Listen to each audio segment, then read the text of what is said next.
يا رسول الله وقدوتنا لن ندع. به نام خداوند بخشنده و مهربان.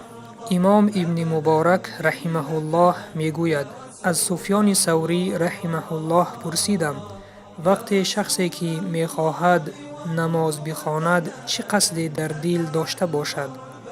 گفت: چنین نیت کند که قصد مناجات با پروردگارش را دارد.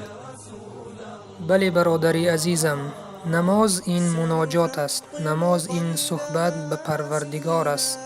پس بیا به سوی نماز و با پروردگارت در مناجات باش و از این نعمت خود را محروم مکن. موقعی که انسان با پروردگارش در این دنیا نزدیک می شود، این حالت سجده است. پس بیا برادری عزیزم، بازگرد به سوی الله، نمازهای خود را در وقتش انجام بده تا در این دنیا و در آخرت سربلند بگردی و به جنت الفردوس در آمدن بر تو میسر بگردد.